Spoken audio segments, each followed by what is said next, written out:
Come on, stay with me. You need to get up now. They're coming. We have to move. The ground shook before they even appeared over the ridge. 350 heavy Harley Davidsons thundering down a forgotten stretch of Route 66, straight for a rusted-out garage. Liam wiped the grease from his hands, his heart pounding. They hadn't come for an oil change. They came for her. The Mojave Desert is a cruel place to be poor, and an even crueler place to die. Liam O'Connor knew both realities intimately. At 28, he was drowning in the debt his late father had left behind, desperately trying to keep O'Connor's auto and custom from being swallowed by the bank. His days were measured in stripped bolts, the stinging smell of brake cleaner, and a diet of stale saltines and black coffee. He was a ghost, haunting his own life, operating a dying business on a stretch of highway that the world had largely forgotten. It was a Tuesday in late November when the unnatural cold front rolled in, bringing a torrential, freezing rain that turned the desert sand into slick, heavy mud. Liam was pulling the rolling metal doors shut, fighting the bitter wind when he heard it. It wasn't a desert coyote or the rattle of loose sheet metal. It was a wet, shallow cough, followed by the distinct sound of a body hitting a pile of rusted hubcaps near the alleyway dumpster. Liam grabbed a heavy Maglite flashlight from his workbench, his knuckles white around the cold aluminum. He stepped out into the freezing downpour, sweeping the harsh white beam over the debris. "Hey!" he called out, his voice swallowed by the thunder. "Shop's closed. Move along." No answer. The beam of light caught a patch of pale fabric. Liam stepped closer, cautiously kicking aside a piece of corrugated tin. What he saw made his breath catch in his throat. It was a girl. She couldn't have been older than 20. She was curled into a tight fetal position, shivering so violently her teeth were audibly clicking. Her clothes, what was left of them, were soaked through and caked in dark, heavy mud. But it was the blood that made Liam's stomach drop. It was everywhere. It painted the side of her pale face, matted her dark blonde hair to her skull, and seeped from a jagged tear in her soaked denim jacket. "Jesus," Liam muttered, dropping the flashlight and dropping to his knees in the mud. He rolled her onto her back. Her face was a canvas of fresh bruises and swelling.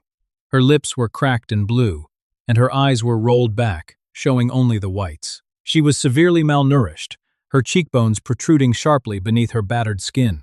She was dying. Right here, behind his dumpsters. The last spark of her life was being snuffed out by the freezing rain. "Hey, stay with me," Liam urged, tapping her unbruised cheek. "I'm calling an ambulance." At the word ambulance, her eyes snapped open. They were a piercing, terrified hazel. Her skeletal hand shot out with a shocking burst of adrenaline, her bruised fingers digging into the collar of his grease-stained work shirt. "No," she rasped, her voice sounding like crushed glass. She coughed, a wet, rattling sound, and a speck of blood appeared on her lips. "No cops. No hospitals. Please.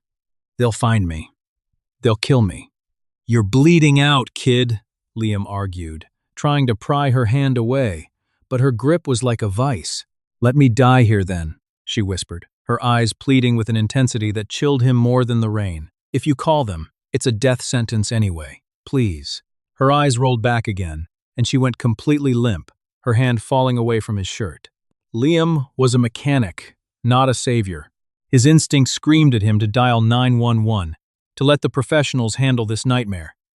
But he looked at her frail, broken body, Come on, stay and with he me. remembered You the need to utter get up terror now. in her eyes. They're coming. It was a We have to terror he move. recognized, the look of a trapped animal knowing the wolves were closing in. Cursing his own foolishness, Liam scooped her up. She weighed next to nothing, feeling more like a bundle of hollow bird bones than a human being. He carried her out of the rain and into the dark, oil-smelling sanctuary of his garage. He didn't take her to his small trailer out back. It was too exposed. Instead, he carried her into the windowless back office, kicking the door shut behind him. He laid her gently on the old, springy cot he used for naps during double shifts.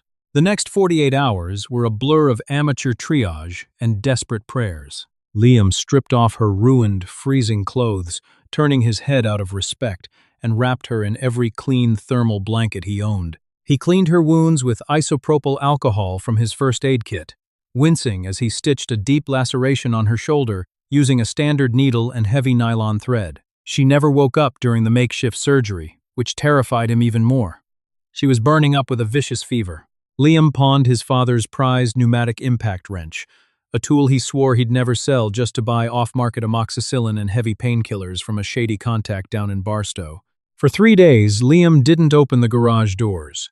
He sat by the cot in the dim light of a desk lamp, feeding her drops of water from a syringe and placing cold, wet rags on her burning forehead. He watched her chest rise and fall, a shallow, ragged rhythm that threatened to stop at any moment. He didn't know her name. He didn't know who she was running from. All he knew was that if she died in his shop, her blood would be on his hands forever. By the end of the first week, the fever finally broke. Liam was asleep in a rolling mechanic's chair, his neck craned awkwardly, when he heard a soft rustling. He jolted awake to find her sitting up, clutching the thermal blanket to her chest, staring at him with wide, defensive eyes. "Easy," Liam said, raising his hands slowly, showing his empty palms. "You're safe. You're in my auto shop. You've been out for a week." She looked around the cluttered office, taking in the walls plastered with vintage spark plug calendars and the lingering smell of WD-40. "You didn't call the police," she noted, her voice weak but steady. "You begged me not to," Liam replied, leaning forward to grab a thermos from his desk. He poured a steaming cup of chicken broth and held it out to her. "Drink this. Slowly. Your stomach isn't ready for solids." She hesitated, her eyes darting from his face to the cup, searching for poison or a trick. Hunger won. She took the cup with trembling hands and drank. It was the first time Liam saw a flicker of life return to her pale face. "I'm Liam," he said softly. She paused, lowering the cup.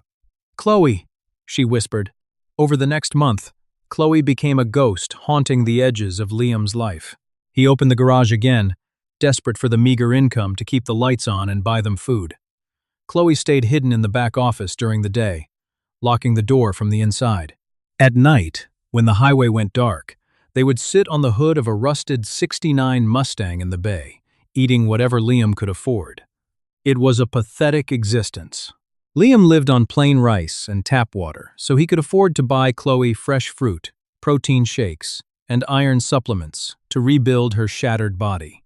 He watched her slowly transform. The horrific bruises faded to dull yellow shadows, her hollow cheeks filled out, and the terrified tremor in her hands disappeared. She was sharp, Liam realized. She knew exactly which tools he was looking for before he asked, and she began secretly organizing his chaotic back office. But whenever he tried to ask about her past, about the people who had beaten her within an inch of her life, a heavy steel door would slam shut behind her eyes. "The less you know, Liam, the safer you are," she would say, staring blankly at the concrete floor. But the outside world was beginning to close in. It started subtly. Liam was at the local diner, picking up a cheap styrofoam container of meatloaf for Chloe's dinner, when he noticed him. A massive, bearded man in a leather vest was sitting at a corner booth. The vest bore the unmistakable Death's Head logo on the back, framed by the top and bottom rockers of the Hells Angels Motorcycle Club. Liam kept his head down, paying for the food, but he could hear the biker's booming voice interrogating the waitress. "She's about 5'6", blonde, probably looks like she's been through a meat grinder, goes by Chloe, but she might be using a fake name. Got a reward for her. Club business." Liam's blood ran cold. He walked out of the diner, his heart hammering against his ribs, fighting the urge to run. The Hells Angels. Chloe wasn't running from an abusive boyfriend or a local street gang. She was running from one of the most organized, dangerous syndicates in the world. Stay with me. When Liam We need to returned get to the up now. garage, They're he coming. locked the heavy We have to deadbolts move. behind him. He found Chloe sitting on the cot, reading an old car magazine. "They're looking for you," Liam said, his voice flat. Chloe froze. The color drained from her newly recovered face. "Who?" "Don't play dumb with me, Chloe. I just saw a fully patched Hell's Angel at the diner asking for a bruised blonde girl." Liam threw the styrofoam container onto the desk. "Who are you? What did you do to them?" Chloe squeezed her eyes shut, pulling her knees to her chest. "Liam, please. I need to leave. I'll pack my things tonight. I can't bring them down on you." They'll burn this place to the ground with you inside it. You're not leaving, Liam snapped, surprising himself with his own ferocity. You wouldn't make it 10 miles before they spotted you. But I need the truth. He walked over to the small, tattered canvas duffel bag she had brought with her, the one he had shoved into the corner on the night he found her. He unzipped it. "Don't!" Chloe yelled, lunging forward, but her legs were still weak, and she stumbled. Liam reached into the bottom of the bag and pulled out a heavy object wrapped in a blood-stained rag. He unrolled the rag. Heavy, cold metal fell into his calloused palm. It was a massive, custom-made silver belt buckle. Engraved deeply into the silver was the Hells Angels' winged death's head, flanked by the words President, Oakland Charter. But it was the dried blood caked into the crevices of the silver that made Liam sick to his stomach. "This isn't just club business," Liam said, holding the heavy buckle up to the harsh fluorescent light. "This belongs to a chapter president." Chloe slumped against the wall, sliding down until she sat on the cold concrete floor. The tough facade finally cracked, and tears spilled over her cheeks. "It belonged to my father," she whispered, her voice trembling with a grief so profound it seemed to suck the oxygen from the room. His name was Arthur Iron Artie Hayes. He was the president of the Oakland Charter. Liam stared at her, the pieces slowly clicking together. "Belonged?" "He was murdered," Chloe choked out, wrapping her arms around herself. 3 months ago, the club voted in a new president, a monster named Clay Miller. Clay told the club my dad was killed by a rival cartel over a bad deal. He swore vengeance. He rallied the whole charter around my dad's blood. She looked up at Liam, her hazel eyes blazing with a mix of sorrow and deep, venomous hatred. "But it was a lie, Liam. I was there. I was in the clubhouse basement. I saw Clay shoot my father in the back of the head. Clay wanted the charter, and he wanted my dad's smuggling routes. I ran, but I grabbed my dad's buckle before I did. Clay knows I saw him. He knows that if I get to the West Coast Nomad chapter and tell them the truth, the other charters will rip him apart." Liam looked at the bloody buckle in his hand. It wasn't just a piece of metal. It was a death warrant. "Clay sent word to every charter in the state," Chloe continued, her voice dropping to a terrified whisper. "They aren't looking for me to bring me home. Clay told them I stole from the club. They have an open hit on me. If they find me, they won't just kill me, Liam. They'll make an example out of me." A heavy silence fell over the garage, broken only by the distant, howling desert wind. Liam looked at the frail girl sitting on his floor, burdened with a secret that had an army of violent men hunting her. He was a nobody, a broke mechanic in a dying town. He had nothing to offer but a locked door and a rusted wrench. "Then we make sure they don't find you," Liam said quietly, wrapping the buckle back in the rag and burying it deep in his own toolbox. But out in the desert night, the rumble of heavy engines was already beginning to echo off the canyon walls. The next morning, the desert air was thick with a tense, unnatural stillness. The storm had passed, leaving behind a hard, baking sun that turned the damp mud into cracked earth. Liam was under the chassis of a rusted-out Ford F-150, wrenching a stubbornly stripped exhaust bolt when the ground began to vibrate. It started as a low, guttural hum that rattled the loose tools on his metal tray. Within seconds, the hum escalated into a deafening roar. 2 heavy Harley-Davidson baggers pulled into the gravel lot of O'Connor's Auto and Custom. The engines were violently loud, customized to strip away any noise restrictions. The riders cut the ignitions simultaneously, but the heavy thud of the V-twins seemed to echo in Liam's chest long after they stopped. Liam slid out from under the truck on his creeper, wiping grease onto his heavy denim jeans. He forced his heart rate down, burying his panic under a mask of blue-collar exhaustion. The 2 men dismounted. They were imposing figures, clad in heavy denim and leather vests adorned with the winged death's head of the Hells Angels. The bottom rockers on their patches read California. The lead biker was tall and lean, with a spiderweb tattoo crawling up the side of his neck and cold, dead eyes. Come on, The second stay with was me. wider, You need to get up built now. like a brick They're wall, coming. We have to sporting a move. thick, unruly beard, and knuckles scarred from decades of bare-knuckle violence. "Shop open, buddy?" the tall one asked. His voice was smooth, almost friendly, which made it infinitely more terrifying. "Open enough," Liam said, leaning against the fender of the Ford, keeping a firm grip on his heavy steel wrench. What can I do for you? I don't stock many motorcycle parts, mostly trucks and beaters. We ain't looking for parts, the bearded man grunted, his eyes sweeping over the cluttered garage bays. He took a deliberate step toward the shadowed back of the shop. Name's Dutch, the tall one said, ignoring his partner's wandering. This is Rooster. We're looking for a friend of ours. Young girl. Blonde. Goes by Chloe. Got separated from her old man a few weeks back. Out this way. Figured a guy running a shop on a lonely stretch of road like this might have seen someone hitching or looking for a place to crash. Liam didn't blink. I don't get much foot traffic, Dutch. Just truckers with blown radiators and locals needing oil changes. Haven't seen a girl? You sure? Rooster asked. He was standing entirely too close to the door of the back office, the door that was currently locked from the inside, hiding Chloe. It's a big desert. People get desperate. Maybe she broke in? Hid out? I sleep in the trailer out back, Liam lied smoothly. I got a shotgun and a light sleeper's disposition. Nobody broke in.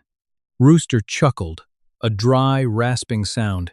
He reached out and pushed the handle of the office door. It didn't budge. He rattled it, harder this time.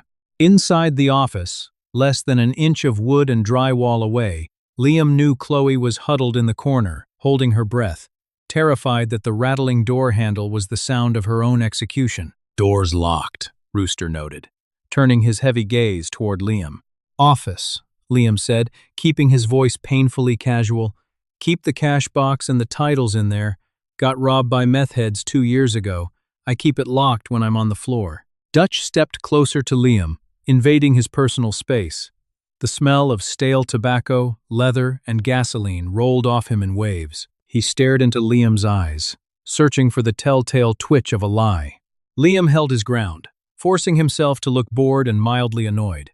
Suddenly, Rooster bent down near the commercial trash can next to the office door. He pulled out a stained, crumpled rag. "You bleeding, mechanic?" he asked, holding up the rag. It was stained with dark, dried blood, the rag Liam had used to wipe Chloe's shoulder the night he stitched her up. He had forgotten to burn it. Liam's stomach plummeted. If they tested that blood, if they pushed the issue, it was over. Busted knuckles, Liam said without missing a beat. Slipped on a transmission housing yesterday. Occupational hazard. Show me, Dutch demanded softly, his hand resting casually on the heavy hunting knife sheathed on his belt. Liam didn't hesitate. He held up his left hand, showing a fresh, raw gash across his knuckles.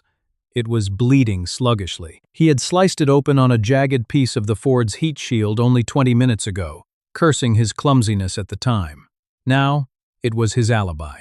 Dutch stared at the bleeding knuckles, then back up at Liam's impassive face. For 10 agonizing seconds, the air in the garage was thick enough to choke on. Right, Dutch finally said, stepping back. He reached into his vest and pulled out a crisp $100 bill, slapping it onto the hood of the truck. You see a blonde girl? You call the number on the back of this flyer. The club takes care of its friends. We ain't so kind to people who hide things from us. I'll keep my eyes peeled, Liam said, leaving the money untouched. The two bikers mounted their Harleys. The engines roared to life, kicking up a cloud of dust as they peeled out of the lot and headed back down the highway. Liam waited until the sound of the engines faded completely before he moved. He practically lunged for the office door, unlocking it with his master key. Chloe was curled under the metal desk, trembling violently, a heavy tire iron clutched in her white-knuckled hands. They're gone, Liam breathed, sliding down the doorframe to sit on the floor. His hands were shaking so badly he couldn't form a fist. They bought it, but they'll be back. They're canvassing the whole highway. Chloe dropped the tire iron. It hit the concrete with a loud clang. We have to leave, Liam, tonight, if they break down that door. I know, Liam interrupted, his mind racing. But we can't take the highway. They'll have scouts at every gas station and diner for 50 miles. We need a ghost car, something not registered to me. And we need cash. He looked at the rusted '69 Mustang sitting in the bay. It was fast, but it had my name all over it. I have a contact. A guy named Silas down in Barstow. He owes me a favor. I'm going to call him. We'll get plates, some untraceable cash, and we'll head east into the Badlands, toward Nevada. They're looking for you to run west, toward the coast. Chloe looked at him, her eyes wide with a mix of gratitude and terror. Why are you doing this, Liam? You owe me nothing. You could have Come given on, me to stay with them me. and taken You the need to get up reward. now. They're Because I coming. know what it We have looks to like when the move. wolves are at the door, Liam said quietly, wrapping a clean rag around his bleeding hand. And I don't feed people to wolves. Night fell over the Mojave like a heavy black shroud. The wind picked up, howling through the rusted car frames in the junkyard behind the shop. Liam was packing the trunk of the Mustang with survival gear, gallons of distilled water, medical supplies, tools, and a heavy-gauge shotgun he usually kept locked in a gun safe under his floorboards. Chloe was in the passenger seat, keeping her head low, dressed in an oversized mechanic's jumpsuit and a baseball cap to hide her hair. Liam checked his watch. 11:30 p.m. Silas was supposed to be here 30 minutes ago. Silas was a bottom feeder, a man who dealt in stolen car parts, off-market pharmaceuticals, and bad decisions. Liam had bailed him out of a massive gambling debt 2 years ago by fixing a local bookie's prized Cadillac for free. Silas owed him. But as the minutes ticked by, a cold, heavy knot formed in Liam's stomach. "He's not coming," Chloe whispered from the dark cabin of the car. "Liam, let's just go. We can take the back roads, steal plates from a parked car in the next town." "Just give him 5 more minutes," Liam said, closing the trunk with a soft click. "If we hit the highway without clean plates, Highway Patrol will pull us over, and then we're sitting ducks in a county jail." Suddenly, headlights cut through the darkness, but it wasn't the single, erratic beam of Silas's beat-up tow truck. It was a perfectly synchronized, V-shaped formation of 5 blinding halogen headlights. Motorcycles. They didn't rumble into the lot like Dutch and Rooster had. They approached with a predatory silence, cutting their engines at the edge of the property and coasting down the gravel incline, their headlights pinning the garage in harsh, interrogating light. Liam's blood ran cold. "Get down," he hissed to Chloe, hitting the button to lower the main rolling garage door. The heavy metal rattled downward, but it was too slow. The lead biker, a massive man with a deeply scarred face and a custom silver chain wrapped around his knuckles, stepped off his bike before the kickstand even dropped. His name was Garrett, Clay Miller's notoriously brutal sergeant-at-arms. Garrett didn't come alone. 2 other patched members flanked him, pulling heavy, matte black handguns from their waistbands. And behind them, stumbling over the gravel with a bloody nose and a terrified, apologetic look in his eyes, was Silas. "Silas, you son of a bitch," Liam muttered, his hand dropping to the heavy steel wrench in his pocket. Silas had sold them out. The reward for the stolen property, Chloe, and the president's buckle was too high for a bottom feeder to resist. "Liam O'Connor!" Garrett's voice boomed across the lot, dripping with malice. "Looks like you're going on a road trip. Mind if we see the itinerary?" Liam stood his ground in the center of the bay, the Mustang behind him. The garage door had only closed halfway before Garrett's men jammed a heavy crowbar into the tracks, halting it with a screech of grinding metal. "Private property," Liam said, his voice surprisingly steady despite the adrenaline flooding his veins. "You boys are trespassing." Garrett laughed, a cruel, booming sound. He shoved Silas forward. The weasel-like man fell to his knees in the dirt. "Your buddy Silas here says you've been holding on to something that belongs to our Oakland charter," Garrett said, stepping under the half-closed door. "A little blonde thief. Silas says she's in the shop. He says, you've been playing nursemaid." "Silas is a junkie who'd sell his own mother for a fix," Liam replied, shifting his weight, calculating the distance to the shotgun in the Mustang's trunk.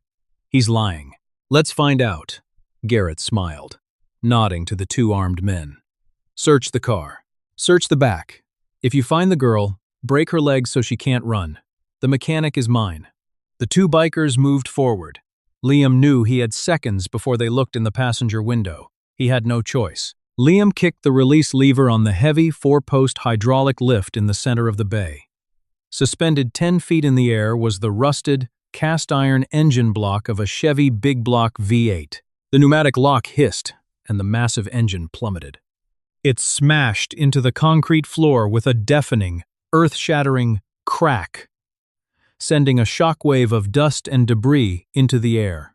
The engine shattered directly in front of the 2 approaching bikers, sending jagged shrapnel of cast iron flying like shrapnel. One biker screamed as a piece of metal tore through his leather boot.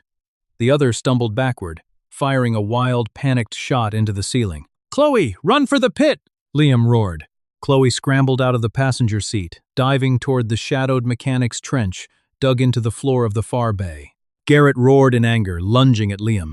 The massive sergeant-at-arms swung his chain-wrapped fist, Come on, a stay blow with me. meant to crush We need to get Liam's up now. skull. They're coming. Liam ducked, We have to move. feeling the wind of the heavy chain pass over his ear. He stepped inside Garrett's guard, driving the heavy steel wrench upward into the biker's ribs. There was a sickening crunch, but Garrett barely flinched. The man was built of rage and scar tissue. He grabbed Liam by the throat, lifting him inches off the ground, and slammed him back against the hood of the Mustang. "You're dead, grease monkey!" Garrett spat, raising a heavy hunting knife. Liam gasped for air, his vision swimming. He blindly reached behind him on his rolling tool tray, his fingers wrapped around a can of high-pressure carburetor cleaner. As Garrett brought the knife down, Liam brought the can up, depressing the nozzle perfectly into Garrett's eyes. The toxic, highly flammable chemical sprayed point-blank into the biker's face. Garrett screamed, dropping Liam and clawing at his burning eyes, staggering backward into the tool racks. Liam didn't wait. He scrambled over the hood of the car, grabbing the heavy pump-action shotgun from the open trunk. He racked a shell into the chamber with a loud clack that temporarily silenced the chaotic garage. "Back off!" Liam shouted, leveling the barrel at the remaining uninjured biker who was raising his pistol. "Drop it!" The biker hesitated, looking at the shotgun, then at Garrett, who was writhing on the floor, screaming in agony. For a fraction of a second, Liam thought he had won. He thought they had a window to escape. He began backing toward the mechanic's pit where Chloe was hiding, keeping the gun raised. But then, the air shifted. The howling wind outside seemed to be swallowed by a new, horrifying sound. It wasn't the roar of 5 motorcycles. It was a deep, apocalyptic thunder that vibrated through the concrete floor, shook the corrugated tin roof, and rattled the teeth in Liam's skull.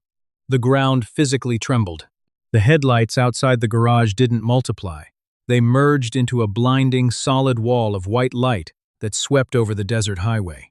Liam looked out under the half-open garage door, his heart stopping entirely. Rolling down Route 66, filling the entire highway shoulder to shoulder, was an army. It was a sea of chrome, leather, and roaring engines, stretching back further than the eye could see. Clay Miller hadn't just sent his sergeant-at-arms to collect Chloe. He had mobilized the entire West Coast syndicate to ensure his secret died in the desert.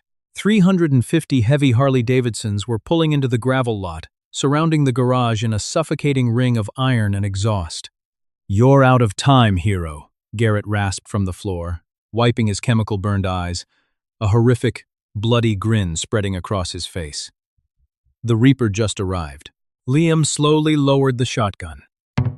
The trap was fully sprung, and there was absolutely nowhere left to run.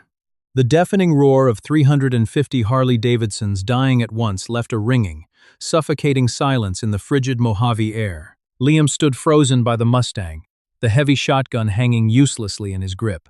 Outside, a sea of chrome and leather blocked the horizon, reflecting the harsh halogen floodlights and turning the gravel lot into a blinding metallic fortress. Garrett, still kneeling on the concrete and clutching his chemical-burned eyes, let out a wet, hysterical laugh. "You're dead, mechanic! They're here! The whole damn West Coast is here for the bounty." From the center of the mechanical armada, the ranks parted. A single figure emerged. He didn't strut with the arrogant swagger of Garrett or Dutch. He walked with the heavy, inevitable stride of an executioner. He was a mountain of a man with a thick, snow-white beard and dark aviators. His faded leather cuda bore the bottom rocker. Nomads. The patch on his left breast simply read, President. This was Jackson Preacher Stone, the supreme judge and enforcer of the Hells Angels across the western seaboard. Garrett grinned blindly. "Preacher! Good to see you, brother. The rat is in the trench. We got her, and we got the mechanic who hid her." Preacher ignored him, his boots crunching loudly over the shattered cast-iron engine block. "Drop the scattergun, son," Preacher commanded. His voice was gravelly, carrying an authority that demanded absolute obedience. Liam slowly placed the shotgun on the Mustang's hood. "You got a girl in there?" Preacher asked. Before Liam could answer, a small, trembling voice echoed from the shadowed mechanic's pit. I'm here, Uncle Jack. Preacher pulled off his aviators, revealing icy blue eyes that immediately softened. Chloe climbed out of the trench, her oversized mechanic's suit covered in grease and dust. She looked frail, but as she stood beside Liam, she squared her shoulders. Chloe, Preacher breathed. By God, I thought Clay was telling the truth. I thought a cartel hit swallowed you up with your old man. Clay lied. Chloe wept, her voice breaking. He killed him, Jack. I saw him shoot my dad in the basement for the shipping routes. Then he put the hit on me so I couldn't tell you. Garrett scrambled to his feet, panic slicing through his bravado. She's lying! Preacher! She stole club property! Shut your mouth, Garrett! Preacher snapped like a whip. He turned his imposing frame back to Liam. The girl says you've been protecting her. I couldn't let them kill her, Liam said, his jaw tight. Preacher's mouth twitched into a grim smile. You made a dangerous enemy, mechanic. But you also made a smart play. Sending that package to Death Valley, Garrett froze. Package? Liam reached into his work shirt pocket and pulled out a crinkled post office receipt. A week ago, I bought a burner phone, took a Polaroid of Artie's bloody belt buckle, and mailed it with a letter straight to the Nomad's desert compound. I knew Silas would eventually sell us out. I needed the real jury here before Clay's executioners arrived. The blood drained from Garrett's face as he realized the army outside wasn't his backup. It was his firing squad. Come on, He stay lunged with me. for his We pistol, need to get up but now. Preacher's men They're were coming. faster. We have to They move. slammed the heavy steel frames of their guns into the back of Garrett's knees, bringing him crashing to the floor, and pinned his arms behind his back. Bring me Artie's buckle, Preacher demanded softly. Liam retrieved the heavy silver buckle from his toolbox. Preacher ran a calloused thumb over the dried blood caking the winged death's head. When he looked up, his eyes were devoid of mercy. Tie him to the back of my bike, Preacher ordered, nodding at Garrett. We're riding to Oakland.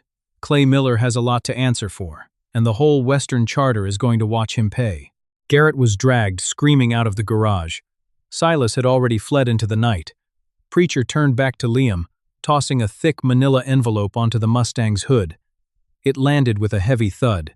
The bounty Clay put on her head, Preacher explained. $50,000 in unbanded cash. You saved Iron Artie's bloodline, Liam. The Hells Angels pay their debts. You pay off your father's loans and keep this shop open. Anybody gives you trouble, you tell them you're under the protection of the Nomads. Liam stared at the envelope, completely speechless. Chloe threw her arms around Liam's neck, crying softly into his chest. Thank you. You gave me my life back. Take care of yourself, kid, Liam said, a lump forming in his throat. Chloe climbed onto Preacher's Harley. The Nomad president gave Liam a solemn nod of respect before kicking the engine to life. Within seconds, the desert erupted in a deafening symphony of exhaust pipes. Liam stood alone in his garage, watching the sea of red taillights disappear into the Mojave night. He was no longer just a poor mechanic. He had danced with the Reapers and lived to tell the tale. Did this story of betrayal and justice keep you on the edge of your seat? Real life is often wilder than any movie. If you loved this intense ride, hit that like button, share it with friends, and subscribe to our channel for more thrilling stories every single week. Please drop a comment below. What would you have done if you were the mechanic? See you soon. Hi, my name is Dominant Flame Escrow, the owner and manager of Dominant Flame Escrow. After watching the video, poor mechanic rescued a dying girl and fed her every day. One day, 350 bikers came looking for him. I'd really like to know what you think. How did this story make you feel? What stayed with me most was how a simple act of kindness ended up carrying so much weight. The mechanic didn't seem driven by recognition or reward. He just saw someone suffering and chose to help. I think that's what gives this story its emotional pull.